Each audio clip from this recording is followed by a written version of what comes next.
Magandang araw kaibigan! Tuloy po kayo sa Felicidad's Channel. Sa mga kwento ng buhay at pag-ibig na hinalukay sa natatagong baul ni Felicidad. Pero bago po tayo magpatuloy, huwag niyo pong kalilimutan na i-like ang video, i-subscribe ang channel, at i-click ang notification bell para lagi kayong updated sa mga parating pa na upload.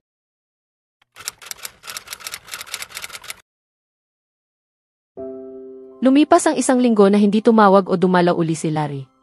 Naiuwi na niya sa bahay ang bata mula sa ospital. Nakakuha siya ng isang private nurse na siyang mag-aalaga rito habang wala siya sa bahay at inaasikaso ang negosyo niya. Lunes ng umaga ng sumunod na linggo ay ipinasya niyang tawagan si Larry sa Tagaytay. Babae ang nakasagot.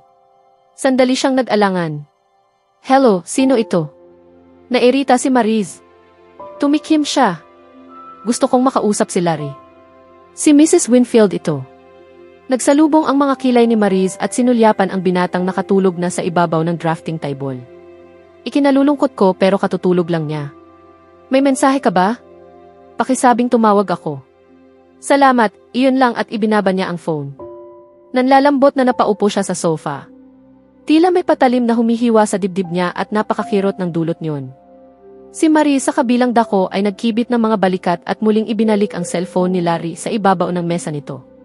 Umiiling na hinaplos ang buhok ng binata na hindi nagising sa tunog ng cellphone. Kamukha ba ni Marco ang bata, Ana? Tanong ni Lisa na pinagmasdan ang natutulog na sanggol sa crib nito. Umiling siya. Hindi ko matiyak. Pero ang buhok niya inakuha niya kay Marco. Tita Ana, umingiti sa akin si baby. Wika ni Joseph, ang 3 taong gulang na anak ni Vinnie at Lisa. Sinikap niyang umiti sa bata. Talaga ba, anak? Opo, Tita Ana. Gusto niya ako. At saka muling pinagmasdan ang sanggol.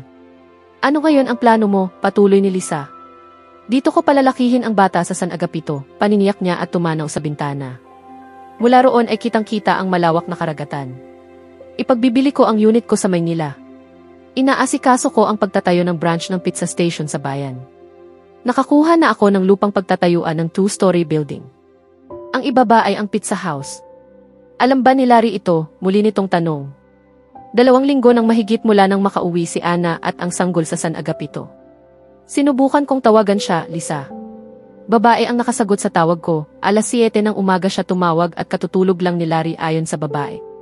Marahil ay ginugol ng mga ito ang buong magdamag sa pagtatalik. Tulad din ng ginawa nilang dalawa noong huli silang magkita. 2 linggo na ang nakalipas mula noon subalit ang sakit ay hindi man lang nababawasan. At hindi rin niya alam na naglilihi ka, patuloy ni Lisa, ang mga mata ay nasa likod ng kaibigan. Matagal bago siya sumagot. Nakailang hugot siya ng malalim na paghinga. Paano kung sasabihin sa kanya? Napuno ng dalamhati ang kanyang mga mata. Napayag na akong pakasal kami dahil naglilihi ako. Na nagkamali naman pala ang doktor na tumingin sa akin sa Nevada. Umiling siya. Parang hindi naman. Ano na lang ang iisipin sa akin ni Larry? Na mahal ka niya. At lalo kanyang mahal kayong magkakaanak kayo at lalong higit na magpakasal kayo. Ani Lisa na hindi malaman kung maiinis o maaawa sa kaibigan. Hindi ganon kadali, Lisa. Isang buntong hininga ang pinakawalan niya. Umikot ang mga mata ni Lisa. Oh dear. Bakit hindi ka pwedeng maging katulad ko, Ana? Kung sinabi mo noon kay Larry na mahal mo siya, di sana inatigil na ang kahibangan niya noon pa man. Di sana ay hindi ka na nag-asawa pa. Di sana ay obwisit. Puro di sana.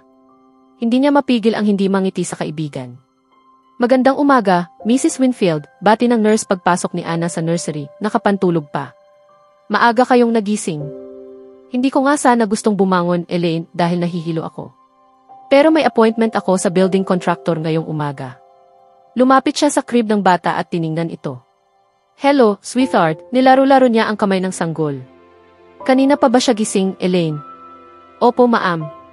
At pinakain ko na rin siya. Siya, sige bumaba ka na't mag-almusal. Pakisabi kay Manang na panhikan ako ng mainit na milk. Tumango ang nurse at bumaba na. Ipinagpatuloy niya ang paglalaro sa sanggol nang biglang tutupin ang sikmura. Napatuwid siya ng tayo. Ay sakit ng tiyan ko. Daing niya. Wala pa naman siyang kinain kagabi dahil ilalabas niya rin pag nilagyan niya ng pagkain ang sikmura. Halos takbuhin niya ang paglabas sa nursery patungo sa sariling kwarto.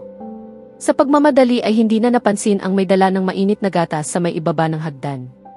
Tuloy-tuloy siya sa banyo at lumuhod sa tabi ng toilet bowl. Nagduduwal na halos bumaligtad ang sikmura pero wala namang inilalabas. Pinagpawisan at nahahapo lang siya. Umiiyak na naupo siya sa tiles. Muntik na siyang mapasigaw ng may yumuko at buhatin siya. Larry? Dinala siya ng binata sa kama at inihiga. Walang kibong pumasok sa banyo at kinuha ang tuwalyang nakasabit sa rack at binalikan siya. Naupo sa gilid ng kama at pinunasan ang pawis at luha niya. Anong nangyari sa'yo? Para kang batang basta na lang naupo roon at umiiyak.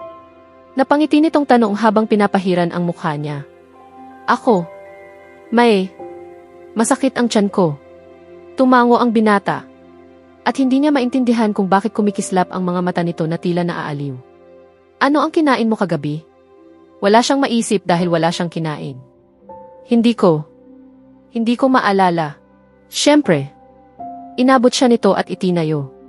Inayos at isinandal sa headboard. Kinuha ang gatas sa mesa at inilapit sa bibig niya. Inumin mo ito para mainitan ang tiyan mo. Inabot niya ang baso at uminom. Nang makapangalahati ay ibinaba niya sa mesa sa tabi. Pagkatapos ay tinitigan ang binatang nakamasidlang sa kilos niya. Kailan ka dumating? Hinagod niya ito ng tingin. Magulo ang buhok at tila hapong-hapo ang itsura. Gusto niyang abutin siya, pero nagpigil siya. Kanina lang. Dumiretso ako mula sa Tagaytay, ganda. Ibig sabihin ay nagbiyahe ako ng 8 oras mula Timog patungo rito sa San Agapito via Manila. At sobrang pagod na ako. Tumango siya. Bakante ang kabilang silid. Pwede kang magpahinga roon at... Pagod ako, agap ni Larry sa sasabihin niya at muli siyang ibinalik sa pagkakasandal sa headboard nang tangkain niyang bumangon. Kaya wala akong panahon sa mga kalokohan mo. Now, mayroon ka bang sasabihin sa aking hindi ko alam? Itinaas nito ang sport shirt sa ulo at inihagi sa couch. Pagkatapos ay tumayo at isinunod sa paghubad ang maong at isinama rin sa couch. Isang init ang dumaloy sa kanya habang pinapanood niyang pagtanggal ang damit. Nang bumaba ang mga kamay ng binata sa puting salungso nito ay umiwas ng tingin si Ana. Si Larry ay umikot sa kabilang gilid ng kama at nahiga sa tabi niya. At dito ako matutulog. Hinila nito ang hindi pa naililigpit na kumot ni Ana at itinakip sa ibabang bahagi ng katawan. Si Ana ay wala pa ring masabi. Nanatiling nakatitig sa mukha nito. O para kang natukan ng ahas dyan. Natatawang sabi ni Larry. Magsimula ka ng magsalita, Ana. Makikinig ako. Pero bigla na lang siyang napaiyak. Ikinulong ang mukha sa mga palad. Isang malalim na buntong hininga ang pinakawalan ni Larry at masuyong inabot siya. Pinahiga at kinabig siya sa dibdib nito at hinalikan ang buhok niya. Tahimik, mahal, kundi ay hindi ka na makahinga. Magbabara iyang ilong mo. Sinuklay nito ng kamay ang buhok niyang nakasabog. Alam ko na buntis ka. Itinawag sa akin ni Lisa. I'm sorry dahil hindi ko nabasa ang note ni Marie sa akin noong tumawag ka. Dinatnan niya akong tulog sa ibabaw ng drafting table. Kadalasan, uminom ako ng madalas sa gabi para lang makatulog at hindi kita maisip. Niyoko siyang muli nito. Ikaw ang pinagsasalita ko, bakit ako ang nagpapaliwanag? What? Suminghot siya. Gusto mo bang sabihin ko? Alam mo ang mga kondisyon ko, Ana. Lahat o wala. Sinabi niya ng mahinahon pero sa ilalim ng kanyang tinig ay naroroon ang determinasyon. Tumingala siya rito. Mahal na mahal kita, Larry. At hindi ko alam kung anong gagawin ko kung wala ka sa buhay ko. Natawa siya ng mahina. Alam ko. Nakita ko ang ebidensya kanina. Naglulupasay ka na sa banyo at sana inaroon ako para damayan ka sa nangyayari sa iyo. Nanlaki ang mga mata niya. Paano mong nalamang iyon ang iniisip ko? Lumakas ang tawa ng binata. Sinabi ni Lisa na hindi madali ang maglihi. Masyado siyang sensitibo at emosyonal at marahil hindi makatarungan. Baka dahil sa mga pagbabago sa katawan niya at lahat ng iyon. At ang tanging gusto niya noong buntis siya kay Joseph ay si Vinny na nasa tabi niya. Formal itong sinabi at itinaas ang mukha niya. Talaga bang gusto mo ako, Ana? Hindi lang ito dahil naglilihi ako, Larry. Gusto kita at gusto ko na ikaw ang kasama ko magpakailanman. Mahal kita, dinampian nito ng halik ang noo niya. Ang isang kamay ay masuyong inihaplo sa tiyan niya. Paalalahanan mo ako na magpadala ng card para doon sa doktor sa Nevada. Bumulol siya sa pagsasalita. Unti-unting hinihila ng antok dahil sa pagod at puyat. Sumiksik ito sa liig niya. Oh, at si Mrs. Winfield. Bahagyang pinisil nito ang braso ni Ana. Bilin ko sa'yo, bukas, ang pangalan mo at ang pangalan ko ay magiging pareho. Nakita ni Ana na nakapikit na ito. Mumiti siya ng may kalikutan at idinikit ang sarili rito. Ang mga kamay niya ay sinadyang dumaan sa kalambutan ng kanyang balat.